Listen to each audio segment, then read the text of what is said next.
But from everyone I've talked to, the whole narrative and notion going around is that Julian Sayin wasn't the, let's just say, biggest fan of Kalen DeBoer. And I know what you're sitting there saying, well, Matt, what are you trying to say? And here's exactly what I'm trying to say.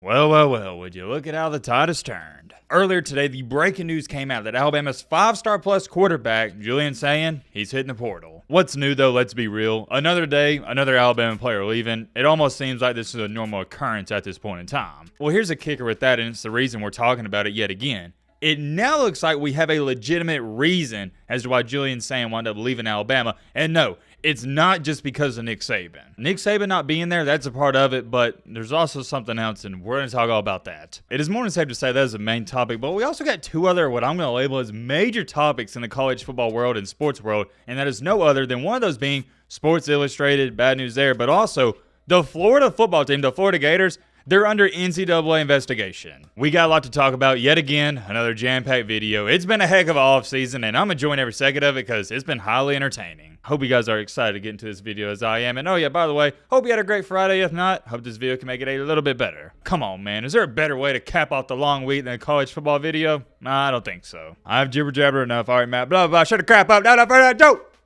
Let's get into it. First things first, on the video we just posted a few hours ago, check this out. Major shout out to Dustin Benton. Here's what he wrote in the comment section. I just want to say big thanks to Matt for grinding out high quality content for us. He's been posting like a machine lately. If you look back on his video page, you will see he made like 50 videos in the past 2 weeks. Much appreciation and love. To Dustin, I hope you're watching this video, man. I greatly appreciate those kind words, and that means a lot to me. I'm just glad you guys are enjoying the content. And also really appreciate the recognition because, yeah, we've been working extremely hard in the MBG sweatshop. These past couple of weeks have most definitely been a grind, but to tell you the truth, I enjoy the grind, I really do. And what makes it even better is just interacting with you guys. That's the best part about this channel, and it's the best part about this community. I'm extremely grateful to be a part of a niche and a community of people that love something as much as I do. I love college football, and I know we all have our differences.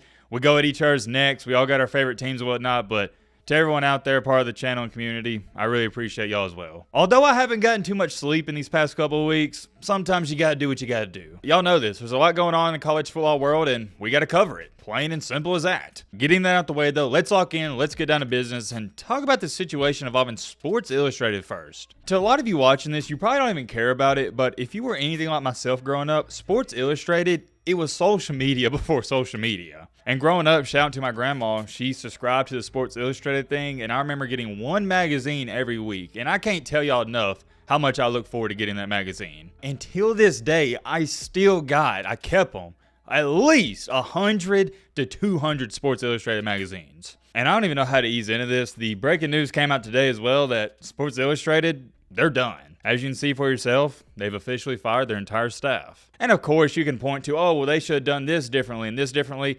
But it comes down to this. Social media killed it. It's not just the popularity of Sports Illustrated decrease. The popularity of magazines everywhere has decreased substantially. And maybe some of y'all didn't even have Sports Illustrated growing up. So you're like, Matt, this doesn't matter. But to me, it does because I didn't even have Wi-Fi till I was 16 years old. So magazines were popular. And that's even crazier to think about because now the thought of not having Wi-Fi for just a day or two, it's crazy to some people. All in all, it's a very sad day for Sports Illustrated fans, but like we say on this channel, it is what it is. I would love to talk about all my memories with Sports Illustrated growing up, and we'll do this. Let me know in the comment section, what was your favorite magazine or memory with Sports Illustrated? Let me know down below, but we are going to move on to the second topic of this video, and that is no other than the Florida Gators. They're in trouble. Well, some trouble, depending on how you look at the situation. The breaking news just came out that the Gators football program, and I'll show it to you right here, is under NCAA investigation. I know what you're sitting there asking, Matt, what in the crap did they do? What's going on? Well, it's for this reason right here. Remember that quarterback, Jaden Rashada, who was reported to get a couple $1 million for Florida?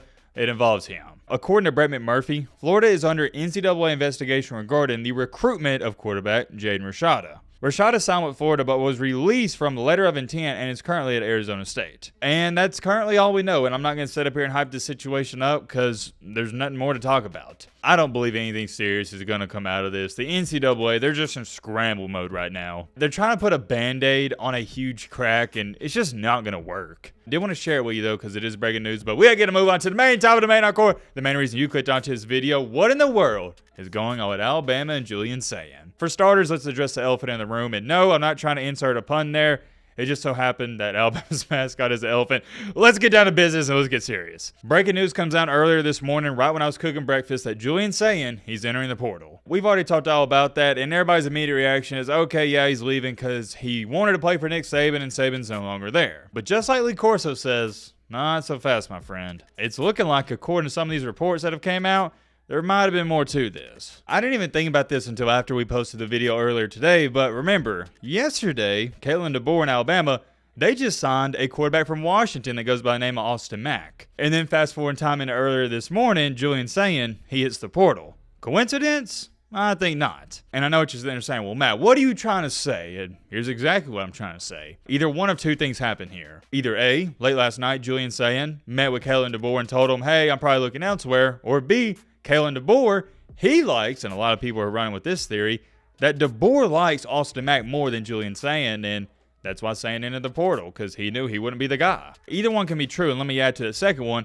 I don't think Kalen DeBoer would just tell Julian Sayin, oh yeah, I like Austin Mack more, so you're going to have to leave. No, that's not what I'm saying. What I'm saying is maybe DeBoer told Julian Sayin, hey, I also like this guy from Washington, and we're going to bring him in as well to stiffen up the quarterback room, give you some more competition. Maybe Julian Sayin and his family didn't like that, and that's why they decided to leave. We'll jump back to that in just a second. Everyone's been sending this to me, so let's take a look at this. I haven't even read it. This was on the Bama online message board, and it's some insider source that apparently, quote unquote, knows a lot about the Julian Sayin situation and why he left. Let's take a look at this together here. This person stated, so was talking, I think he meant to put, so I was talking to a few of my people in the know that, what? Well, hold on, what is this dude trying to say? A few of my people in the know that. What? Let's just ignore that first sentence. I don't even know what he's trying to say. Let's start with the. After all these periods here, the reason for quarterback Matt commitment today is due. Okay, so this was the last night. This is referring to the new quarterback, Austin Mack. The reason for quarterback Matt commitment today is due to the conversation CKD, which I assume is Coach Kalen DeBoer, and Julian Sayin had, which I was told only lasts 5 minutes. Whereas most other meetings went like 45, 60 minutes per player. I guess CKD doesn't really like Sayin's style of play or size at QB. Sayin and his parents weren't really upset after the meeting. They also, through NIL deal, were giving, this guy doesn't know how to type, but were given $200K to move to Bama. Who knows what's next? CKD, which yet again I'm assuming is Coach Kalen DeBoer, is very high on this Matt kid. Huh. Interesting. So that was late last night. And then as we all know, earlier this morning, Julian Sayin hits the portal. Anytime I read off anything from a message board, I just want y'all to know this. Take it with a grain of salt. A few hours ago, I talked to a couple of my sources around that Tuscaloosa area, and here's what everyone's telling me. Number one, Julian Sayin, he committed to Alabama and signed with Alabama to play for Nick Saban, and he's gone. That right there is the obvious, but here's some of the new information I was being told. And here's why I respect Julian Sayin so much. Same thing as Caleb Downs. They didn't immediately hit the portal as soon as Nick Saban retired. No. Julian Sayin waited for Kalen DeBoer to come in, and he heard him out, so I greatly appreciate that. But from everyone I've talked to, the whole narrative and notion going around is that Julian Sayin wasn't the, let's just say, biggest fan of Kalen DeBoer. Didn't hate the guy, but it was one of those things where he wasn't really in love with him like he was in love with Nick Saban. And I get it because I relate. I don't like Kalen DeBoer as much as I like Nick Saban, and I don't think anybody does right now. These players, remember, every single one of them, they signed to play for the GOAT, Nick Saban. They didn't sign to play for Kalen DeBoer. And the way I'm looking at all of this, and this is just the temperature of the room here, it almost feels like Kalen DeBoer is that stepdad that comes into your life and he's trying to do his best. That's the vibes I'm getting, because as Alabama fans, we're still like, oh yeah, Kalen DeBoer, he's cool, seems like a good dude, but Nick Saban, that's really my dad. And I'm not trying to be weird here, but I think you get the analogy I'm trying to put out there. Nobody's really looking at this like, oh yeah, this is Kalen DeBoer's program at university. No. We still view it as a Nick Saban-led program. And for a lot of these players, including Julian Sayin here, that's a turnoff. And y'all are probably sick and tired of me saying this, but I'm going to continue to say it. I don't fault any of these Alabama players for leaving, not a single bit. I get it. You didn't sign up to play for DeBoer. No need for an explanation. It came down to this for Julian Sayin, and I know my Alabama fans, you're not going to want to hear this, but it's the cold, harsh truth. Julian Sayin, at the end of the day, wasn't very fond of Kalen DeBoer. He didn't like what he brought to the table. And to all my Alabama fans, I'm as upset as anybody else about this, but it's not the end of the world. Our quarterback room is still one of the best quarterback rooms in the entire nation. And you could argue and say that, We got one of the best starters and one of the best backups currently. It sucks that Sayin didn't want to stay, but can't do anything about it besides wish him the best of luck. I did want to make this video though to give y'all an update on as to why he left. We found out some more information. Let me know your thoughts down below, but